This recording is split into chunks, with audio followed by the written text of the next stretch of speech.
Welcome to the Steak Knife Show. Hi. We're deciding what to talk about. We have a list.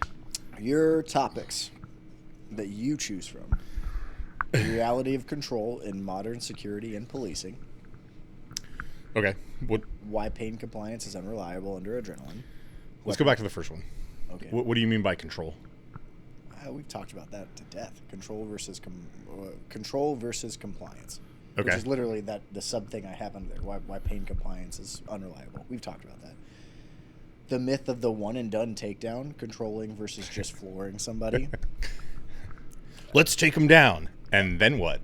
What's the plan? Yeah, what are we doing once they're on the ground? Ooh, yeah, that's a good one. What's the other one I have? Damn it, my phone's being all weird. Hold on. Oh, shit. Technical difficulties, I'm sorry.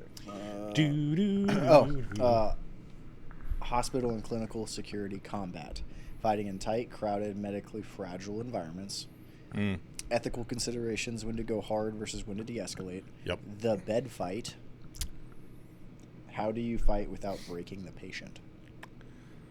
Or just subject in general. Like, I don't know that. Cause, and then I started like branching out, like judo and jiu-jitsu in tactical contexts. Which throws work in gear versus which don't. Bad positions for the street. Why guard might get you stabbed. Stomped, stabbed. Adapting chokes for real-world legality and effectiveness. The world ain't ready for that. That's not even something we need to talk about. It is the ignorance that runs the world would never allow the actual safety of using strangles, not chokes. That's all I'm going to say on that one. You're welcome, Shaw. What BJJ gets wrong about multiple attackers, there's no martial art. Even a good gunfighter would struggle against multiple attackers. Okay, let's do the chokes and then the multiple attackers. Okay. I didn't even reach... I know. We don't need to read all of this out now. We're just... You said pick. Okay. Continue. Take it away, interviewer. Okay, so you and I both know there's like huge mythos around like strangulation, chokes. Like people think that like when you choke somebody out, you've like essentially killed them immediately. Similar to like if you cross their center line or put any pressure on their chest or back, even momentary, like they're gonna die. And that like, you brought that up last time. Yeah, it's like it's like in the movies when it's a car hits something and explodes. I think we've talked about this as well. Like, okay, so like, and I really did. This is one of the few things that like I agreed with about Donahue's breakdowns and stuff like that. Because at the end of the day, like it's about finding smart people who are better at something than you, that you resonate with, and their words like break through your thing, right? So when the student's ready, the master kind of appears, right? But there's also in terms of like helping you grasp the concept that they're saying. Donahue said strangles versus, and define strangles versus chokes, right? Right. A strangle is where we're cutting the blood off. A choke is where you're crushing the windpipe, right? Yeah. Inherently, like even in the emergency department, if I apply a choke and crush someone's windpipe, there's not a whole lot of chance that they're going to be able to save them. I mean, an emergency tracheotomy, maybe, like if they can, and maybe if they can maintain breath for you. But that being said, like, and that's the danger of teaching strangles. The other thing too is we can ask. We work with people that can consult on like we would need not the blood part, but like we would need to find somebody who can answer it in a way that I'm finding like they can regurgitate a lot of stuff. What the med book says, but they can't tell me why of something, right? Okay. Yeah, true. Right? Like the same way that like there's a couple people that are like, oh, like I'll make a workout for you that's perfect for jiu-jitsu, and in the middle of it I'm like, oh, like you don't understand anything about jiu-jitsu or why this function needs to happen, like that stuff. But so like here's the nightmare scenario, and I understand why it is one, right? We say, let's say like somehow like magic wand, wow, you guys should just trust us and give us the opportunity to fail, and we teach strangles as like a thing, right? And while effecting a strangle, you are the person, the officer, the bad guy rolls, like goes to scorpion and roll, and the officer in their low trained fear grasps and shifts and they roll over the neck, breaking the neck, or they roll and it changes from a strangle to a choke and it crushes the windpipe, right? Yep. Inherently, it can be dangerous. Also, most people, once they realize that you've strangled somebody, do what even MMA fighters do, like John Jones, who choked out Lyoto Machida and then let go, and the limp body concussed onto the ground, right? Yep. And that's the other thing of like training correctly. Like that's why like when you hit takedowns, when in my class, you go until you've secured position. Because like to hit a takedown and celebrate and be like, that was cool, did you get a picture of it? Like now in a competition, you didn't demonstrate control, so you don't get the points and they got away. If it's a self-defense situation, that person might be hopped up on something and you had a superior advantage, and while you should have been running or covering or whatever, you didn't set your next domino down. Yes. So like I've lost the plot. What am I talking about? Chokes versus strangles. I feel like I've answered what I needed to, or my opinion on it. I don't know if I answered. So there, really, what we're talking about is there's this very big stigma that like a blood choke, like a true blood choke. Yeah, like a rear naked choke. I mean, there are like LVNR is like a patented term, so like I'm not using it. I'm commenting on it. I'm not using it. I've never been trained in that. The Carotid Institute, and this is mostly for like law enforcement stuff. The Carotid Institute opened as like essentially an open source resource so that you could talk about using a neck restraint in a use of force situation without saying LVNR, because LVNR is like, if you didn't do it exactly how we trained it, it's not LVNR. LVNR. Lateral vascular neck restraint. Oh, they added lateral, because I got trained on the vascular neck restraint. The VNR. LVNR. So now they've added the term lateral. And that is a registered trademark term of LVNR. No, it's LVNR. It's not who you think. Oh. It's not the G-men. The G-men. That's the perfect thing. I just imagine like they're coming for you. A silhouette, the G-men of jiu-jitsu. in fucking they've got the dark costumes for it. sunglasses Yeah. and like a really crisp white gi. Yeah, with a black undershirt. Yeah, absolutely. Yeah, that's the okay. Well, like the whatever they are, the LVNRs and all that stuff are truly like, if you wanted to safely, physically de-escalate a situation, put them to sleep. Put them to sleep. They'll wake up in cuffs, either front or back. I don't think you should cuff in the back, but that's after. I also. We're talking about knocking somebody out and then searching them. So I mean, you should be searching them, Yeah. but I've also seen still people fail at searching. So like, and they'll look you dead in the face and be like, "Oh, we searched and they don't have anything," and then 10 seconds later you pull a kitchen knife out of the cleavage or the butt crack. Mm-hmm. That's my favorite. That just happened. Or like recently. that thing that happened at one of the hospitals in the city. They had that dude. The agency that made initial contact did the weakest Terry Pat on planet Earth. If And they another go- agency took over and they did a proper Terry Pat and immediately were like, gun. And then there was a shootout. But I have no comment. yeah. There's no standard. So Nobody knows what they're doing. training, so the misconception is that a neck restraint, specifically involving blood, is quote unquote deadly force. It is put at the scale, at the top of that scale.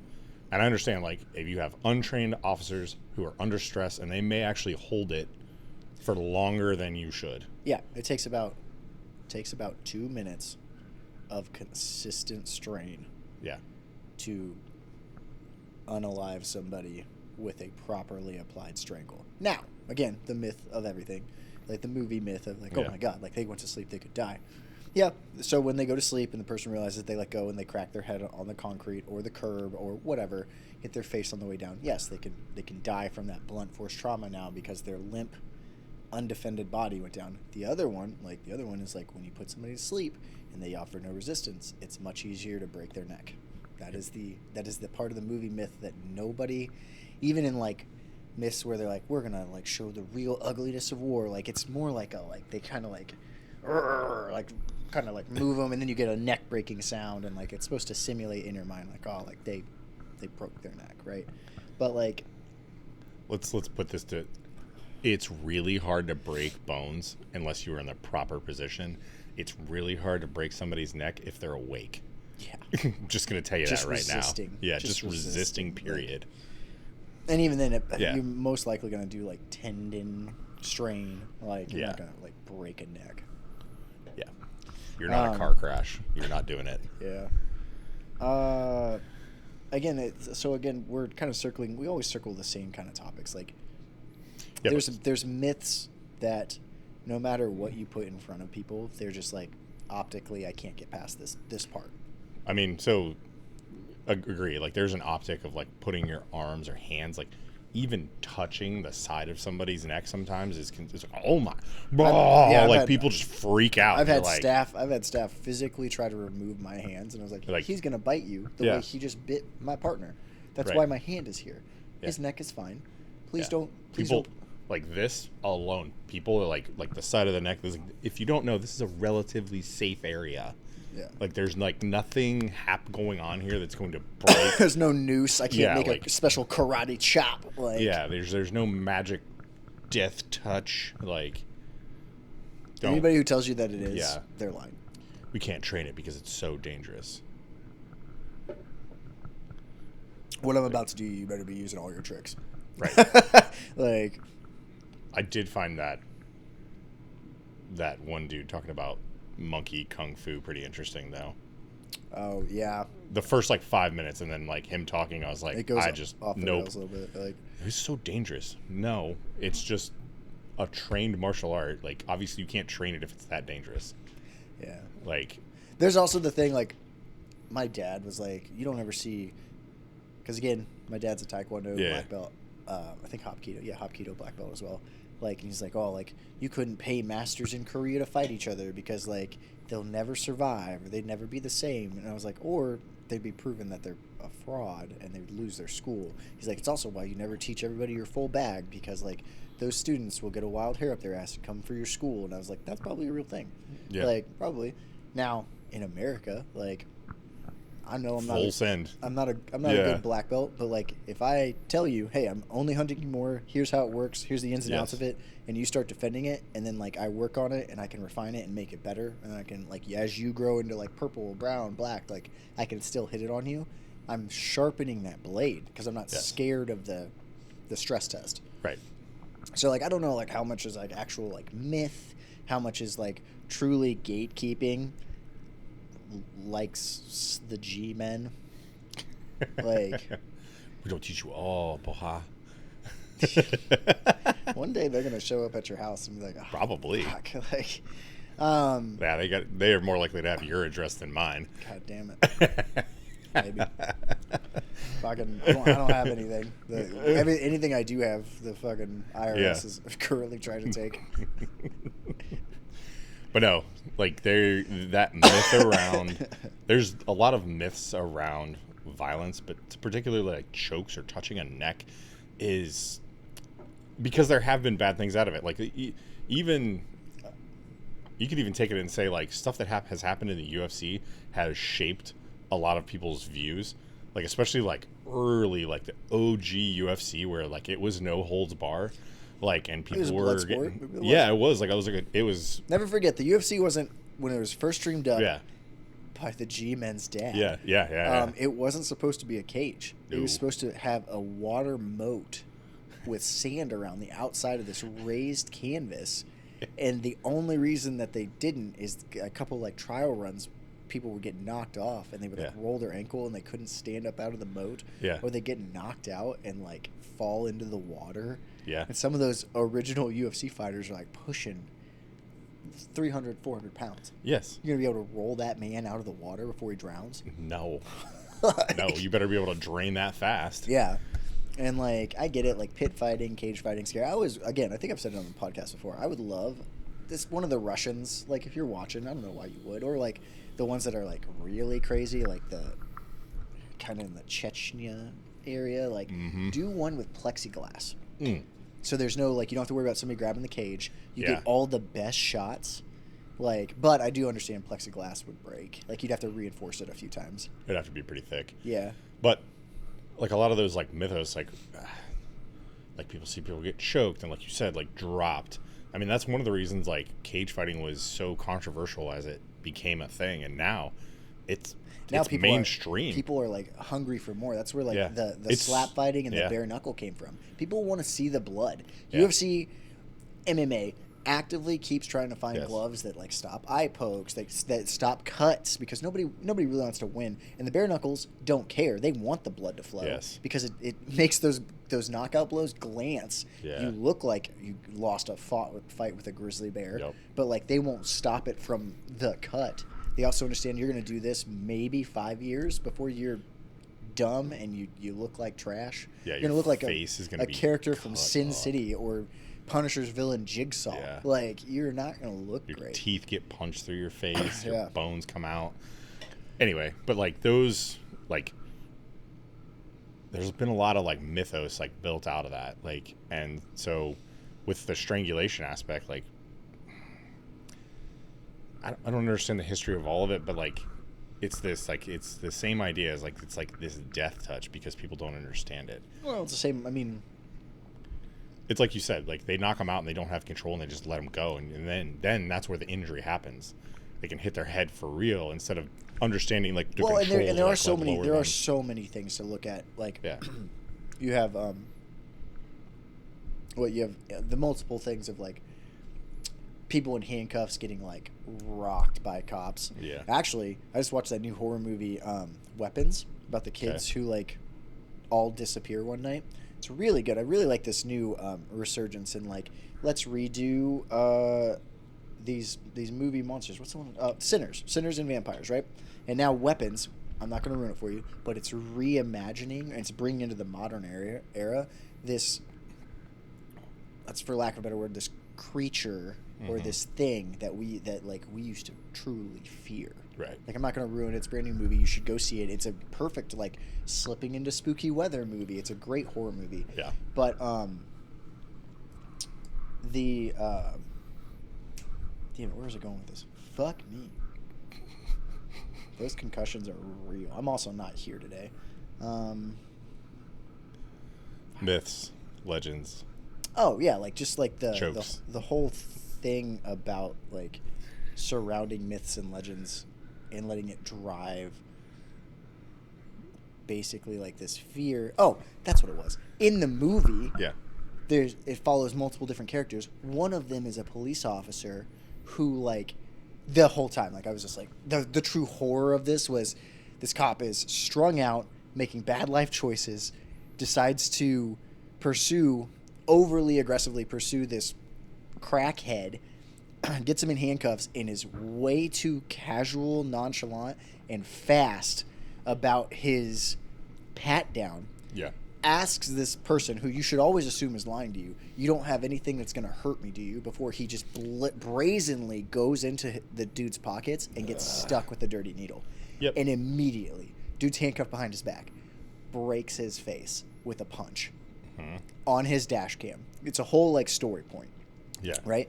It's the actor who played Solo in Han Solo, or in the Solo movie. Okay. And, like, really, really good performance. And the dude who played the crackhead made me so uncomfortable. It is exactly what, like, it is the true, like, how he scopes out who he's going to steal from, walking through, like, on the phone, trying to get his next fix while he's checking door handles, steals, like, a little kid's backpack, like, immediately hated this person. Like, and it's exactly as ugly as, like, real life is. I think that's why I like the movie so much. But, like, again, so you have all these things that, like, George Floyd, like, oh my God, they dropped his knee on his neck, and, like, and then you have the official coroner where it's like, oh, like, he died because of something unrelated. No, he died because George Floyd got internally decapitated from the amount of pressure being put on his neck by a knee on neck, which has never been taught ever in any police academy across the face of the earth. I don't care who's going to lie to you.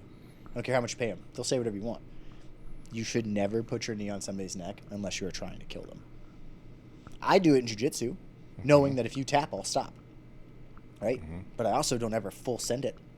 Yep. I don't even know if I'd full send it in an MMA fight because I'm so worried about them internally decapitating themselves.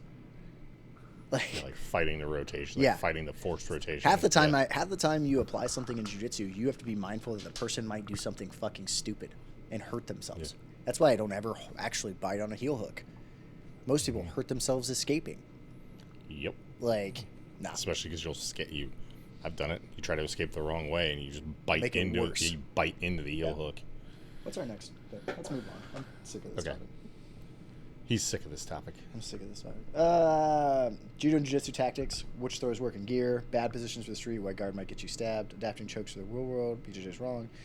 Bridging the sport and street divide. How competition builds skills but can also create training scars. Pick one. No, you pick one. You are the interviewer. You're the master of this circus. You're the one who said we won't run out of shit to talk about. So you pick what's most interesting. Guard. Don't pull guard. You're gonna get fucking mollywomped. And Why pulling guard why is are a you skill. gonna get stabbed? Why are you gonna get stabbed? Yeah. I don't know. Like your guard. See, this is one of those things where like I have to separate the standard I have in my head with the reality of training. Close guard, you should be so active and aware and good that like you are cutting off their access to their weapons, because you should be like floating your guard up and down and applying pressure and off balancing and controlling their hands, right? Half the time people close guard and they're like no context of what's happening. So Like for context, for those of you who may not know, closed guard is when you have both your legs wrapped You look around like a person this. who's upright. it's the thing that makes people most uncomfortable, because it Yeah. can also be used as a sex position. Yeah, absolutely. The It's most just common sex position that goes all the way back in time. I was about to say, think missionary. That's it. Yeah, that's it, right? Yeah. Where she really wants a baby. Oh. Yeah, you're on the bottom. FYI, if Yeah. you're in guard. But your guard needs to be active. It needs to be like when they're in your guard, they are in danger. Really, the Yes. only thing that you can do from being in someone's guard is theoretically strike or pass. Yep. While on the bottom, you can do all kinds of things. You can strike, you can choke, you can break a limb, you can break fingers. Like you can do all these things, right? You can also stop them from accessing. I can still draw my weapons while Yes. you're in my guard, and that'll be like again, like we practiced keeping posture control, drawing my weapon, and safely firing in case the bullet goes through you, so it doesn't go in me. Like because we trained for real. Like so it's. You don't want to pull guard. First off, the art of pulling guard in a way that doesn't put you in a bad position, doesn't injure you as you pull guard on the street, and then knowing when to open your guard so you don't get picked up and slammed, knowing how to maintain your guard so you don't get stacked and hurt your neck, knowing that most people will want to save their friend and have never kicked somebody in the ribs, and now you're pinned on the ground. You might have pulled guard, but like you are connected to this person who's probably grabbing your clothing, so you can't really disengage quickly. Like there is no martial art that survives multiple attackers. There's not. I don't care. There's tactics you can do. You can stack them, right? There's two people. I'm in a circle, so they're basically in a line, right? And even then, you're buying time to escape. There is no martial art that allows you to fight multiple attackers. There's not even really a weapon that allows for it. There are force multipliers where if I have a baseball bat, right? It gives me extended range, and there's a high likely chance of like serious physical harm. So if there's multiple attackers, I basically have to threaten them like, I'll break your arm. You might block it, that arm, that hand, whatever I touch, Done. likely broken, and it'll probably, because you're probably not a real one, you're not going to fight through a broken injury. So now I'm dwindling down numbers, right? Yeah. So I'm getting it closer to a one-on-one fight. Guns are the easiest tool to use to fight multiple attackers, but then most engagement, what's the famous shootout between the brothers and the Ohio State Patrol where they were me to you and missed every shot? Both the brothers and the most Ohio State Patrolmen missed every shot from me to Tim. Yeah, that's very, very common in a gunfight, especially because most people haven't been in a gunfight, even if they're in uniform. Yeah. The training back then was like you're just shooting at static paper, like so when your adrenaline dumps, you can see like the guns, like every time he goes to pull the trigger, like it pulls down into the dirt or it zings up and past because it's overcompensating. Like putting rounds on target against a lone person is hard enough. Like I can't imagine trying to shoot multiple people. It's the true fear of like a zombie apocalypse. You got to hit all these moving targets. The other thing too that I think let's go back to myth busting. Basically, this is like lame myth busting for violence. And the reason I say that is like you said there's no art that survives contact with multiple attackers, and that's true. But there is this like Hollywood, John Wick yet again, really makes you builds- believe you could take on a legion. like the mythos is like they're only going to attack me one at a time. No, they're not. Do you want to know how people die in war? It's because there's more than one person shooting. You're going way off. You're talking about war. Watch how people die in prison. Yeah, they get swarmed. I promise you, it doesn't go down like that Punisher scene in No. Daredevil. It does not. No. Although that is probably the closest. Like, if you're going to study something, I'd study that over John Wick. Yeah. I mean, there's not a game, and there's not a that is a true like ignorance myth. There is nothing that you can do against multiple people. Like, and we train. We train with multiple people for that reason. Yeah, and I'm very transparent with them. If you guys listen to what this hyena and that orangutan say, like, you can pin me to the ground using two people of way less skill than me. Yeah. Right? Because there's multiple people. And I'm so confident if we can do it, if I have somebody I can trust, we could probably do it to much better grapplers than me. Mm-hmm. And even then it fails. Dude, we had a dude over the weekend who farmed strong and can I say what it is as long as there's no And just me and our biggest officer were just getting manhandled off the ground, like he busted out of the gift wrap on strength alone. Yeah. Like lifted. In other words, his arm was like this. Locked. And he went like locked this. in. Like I had it wedged and locked, and I am pulling. So there's 160 pounds with a door wedge. Expert technique, and the person was like, "Nah." Yeah. Yeah. Like, and I was just like, never in 1,000 years would I have imagined that being something that gives you a superpower. And what I mean, I'm being serious. Like, I like alcohol. I still drink it occasionally. It's like, touched my life. I understand. But the actual, like, when you deal with somebody who is coming down off alcohol, and I know and personally, it's a lifestyle. I personally know of 2 people that have died of heart attacks. One was a kid that I grew up with, and he was like 4 or 5 years younger than me. And I met one of my old friends. We were running, and we ended up like running a bunch together. And he brought it up, and I was like, "Did he die?" And he's like, "Yeah." I was like, "What happened?" He's like, "DTs." He's like, "Do you know that shit'll kill you?" I said, "Unfortunately, I do." Yeah. Now, like, I know that it like his heart failed. You're using inside baseball DTs. Detox. Okay. Yeah, DTs. It's just a. I got there, but I'm saying like. Yeah. DT is like drugs, alcohol, anything. It could be any kind of detox, but like alcohol is the only one that I know of that is actually can kill you. Everything else is uncomfortable, and I've talked to people like after the fact for certain things, but the medical professionals I know, they are like, no, the only one that will actually kill you is alcohol withdrawal. It will shut your heart down. I believe it, man. Like, I watched it. Like, my mom was a raging alcoholic. Like, I've had my own bouts with alcoholism. Like, it'll change you. It'll mess you up. And you're ingesting poison. Like, so like, I'm not calling it for like the 22nd Amendment to come back or anything, or the 21st Amendment, right? Yeah, 21st Amendment is what prohibition was. The 22nd is what repealed it, I believe. Your way. I mean, I understand that. But what I'm saying is, like, I don't think that it, like, if you want to make that choice, like, because it is historically been like a normal thing. It's how they used to get clean water. No, they used to have alcohol. And there are some people who can handle it well and like all those things, but like it just with anything else, it's portion control and it's lack of discipline and that's. Well, like you said, like genetically, you're predisposed. Well, and it's such a weird one because it slides. My mom always like spoke of it like it was a disease, and I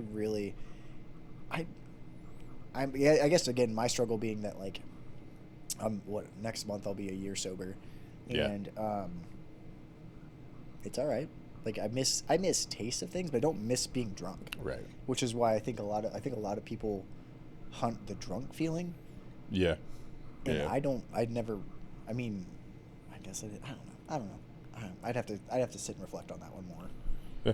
But like Something I don't we can miss also it. talk about. I don't miss that shit. Like I don't miss it at all. I miss margaritas, but I can get those with virgins. Yeah. You can get mocktails. Dude, those mocktails you guys used to get, I drank those like it was my job. This is many, many years ago. It made me think of something funny. So, I dated a girl who was like, she was like 20 when we dated, and like of course her friends are all the same age, and like this was when I was in the Marine Corps, so I was much younger, obviously, but we went to this party and her friend like bought all this expensive like stuff to make mocktails, and like there's a bunch of adults there, like, and I'm like, she's like, who wants a mocktail? And it just made me think of that. Everybody's like, what? Like, we're all adults. Like, nobody wants a mocktail. Like, I think like she spent way too much money. And the cool thing about mocktails, though, you could add alcohol, and it's I just know, a but it was cocktail, just like I felt so bad for her. Now, in the moment, I was like, huh? you're too Like cool much for it. much younger for me. Much younger me was like, get away from me. Like, Get away from me. like, What else do we have to talk about? Bridging sports and street, how competition builds skills, but also can create training scars. Lessons. okay, let's talk about that. We've talked about something similar to that, like bridging that gap, but not the training scar aspect. Like, I think that could lead to somebody trying to, like, if they're really strong at pulling guard and they don't develop takedowns, Oh yeah. or even have like defense against takedowns. Well, and then you have, and then the thing is like nothing survives contact with the enemy, right? So even when you like, we were like, hey, you really shouldn't do this. You really shouldn't do this. The most famous one that I can think of off the top of my head is that basketball player who pulled purple belt in 10th Planet, pulled guard and got to a heel hook, and is explaining to this dude who's actively already punched him in the face, like, you'll never play basketball again. I'll destroy your whole leg. Yeah. Like, I'll rip it off. Like, it's a very famous video. It's just type in heel hook basketball and it'll pop.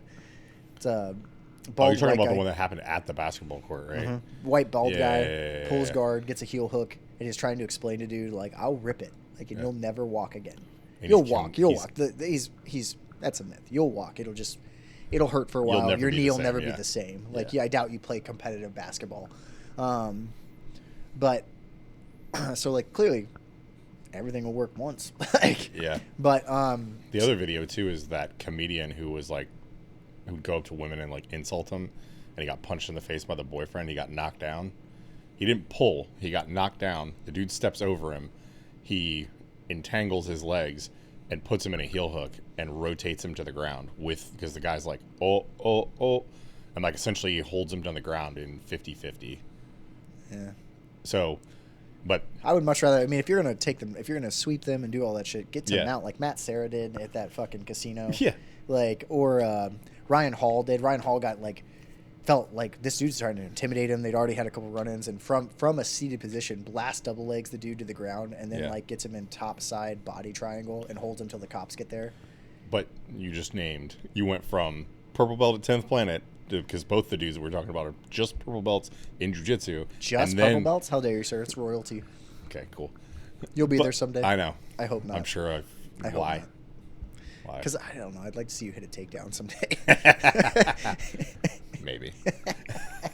And then you're like, these two sick fucking elite MMA fighters, one who's won a title and one who's like this anomaly was a MIT graduate, became a black belt. Ryan Hall. Yeah, won a bunch of like world. And has one of the craziest deep half guard play submissions. But at the same and then, time, like, got put to sleep during his Yeah. own seminar by Right. his uki, Yeah. trying to show something. He just seems like a cool dude.